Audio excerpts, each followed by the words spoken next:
Welcome back to Follow Your Dreams, Chris, aka Comrade. Yeah. How's it going? It's going good. Glad to be back. Bring back a lot of memories where it all started. Wow. Feel good. Wow. When you say where it all started, what's that? What does that mean? This is where I really learned about hip hop, learn how to be an MC, learn what bars were, all of that. Join the group. Right here, Follow Your Dreams. All born here, very, very organic. Chris, it's a pleasure I to be able to stand here and interview you. It's been a few years since we met. We were introduced by a good friend of mine, Betty Robinson, a longtime organizer, and I can remember her introducing me to you and your friends. I also remember you guys coming in here for the first time, a group of young people, anywhere from 14, 16, all coming through the doors, and with skull caps and just really eager and ready. And I will never forget you telling me, Miss Blue, I thought we were here to learn about how to run the studio. And today you're practically, I know you're an artist, but you're practically, and I know when you're learning that you know all hands on, that you really know how to run the studio today, right? Yes. All aspects of it. So, and like you heard that he learned it here. This is where it all started. I really wanted to get kind of updated on what Comrade Music is, where your movement is going, just where you are today. But you did start out by saying it all began here, and I think that's very important. So I'll start the interview probably the way I would have liked to end it, with the importance of why something like Follow Your Dreams is important to give young people voice. First, I want to thank you, Ms. Blue, for even having the opportunity of me and the rest of the crew coming in, learning open arms, hands-on with studio, music production, what hip-hop is, and the whole culture. And something like Follow Your Dreams is important because it gives young people a first-hand experience of what we're doing in hip-hop. You know, you want to learn how to write a song? Okay, what is a song? What is hip-hop? You want to lay it down? What do you need to lay it down? You need a studio, you need to make sure your verse is tight, make sure it's memorized, you need somebody to record it, and it's just all in one. So going through a program like this, how could you not be able to understand it and keep it going, versus someone who don't have a program like this? It'll be a lot harder to have the vision and the understanding of how it all comes together as an artist or a producer or engineer. Absolutely. Makes me think about opportunity. Opportunities for young people, opportunities for yourself. What does that look like here in Baltimore?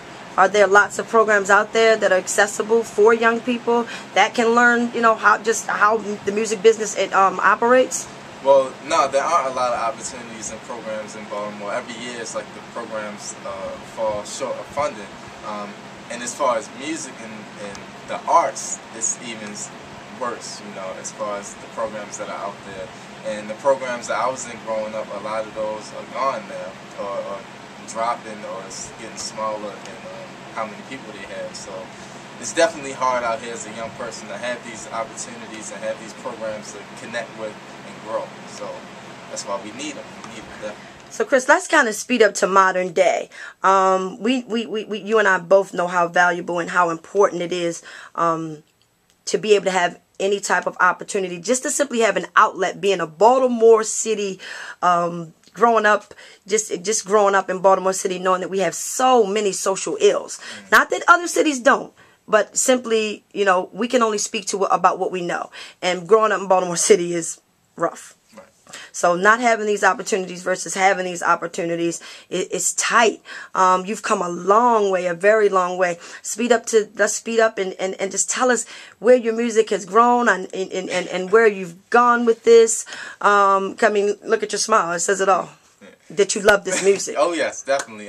Come a very long way, even as far as just putting songs together. I remember coming here and my raps were like long run-on sentences.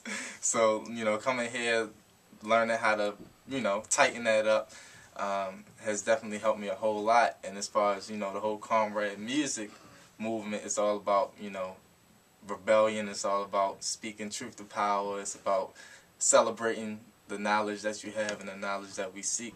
and releasing that energy that needs to be released in a positive way, because that's really how I got into writing poetry and writing rhymes, is through releasing my negative energy through the political frustration that I faced growing up in the city, being in the Elder Project, and seeing all these crazy things happening in our communities, in our schools. Needed to release it, so instead of doing it in a negative way, wrote it down and expressed it. So. Personally, having kind of remembering those long raps, you've always had substance in your music.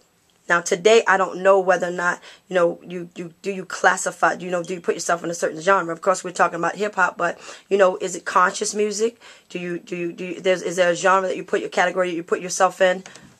I would put it in the frame of conscious rap, conscious hip hop, revolutionary hip. It's a lot of titles, but it's in that part of the spectrum, you know. Right. So definitely. Are you looking to land a deal today?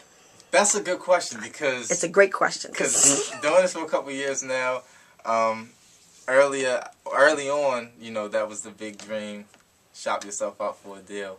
But going through a lot of things and reaching out to people with different agents and, like, for example, like Sony and different places like that, it's a big hassle.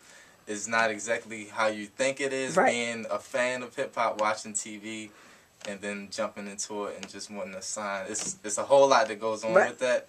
And so now, and especially from learning to follow your dreams, if you have the opportunity to build and manage yourself, you know, especially in this day and age with the computer, yes, you can sell your own music. You know, you don't need a label to sell your music anymore.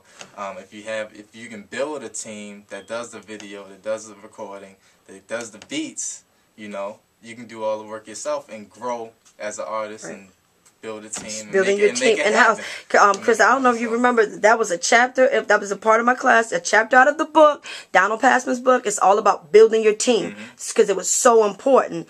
And that speaks to how I, you know, kind of put this thing together. What many people don't know is that, you know, the studio was a project that was developed by young people. I was simply an ally, support. So when I launched that first class, Chris, with you guys coming in as participants, I hadn't had a real true awareness of how to fully operate a studio. Now, 5 years later, of course, after trial and error, I've had to learn. I hadn't had a choice. I've had to get in there, record, and just pretty much figure it out. And that happens for a lot of other young people. People that you work with now have studios. Many of you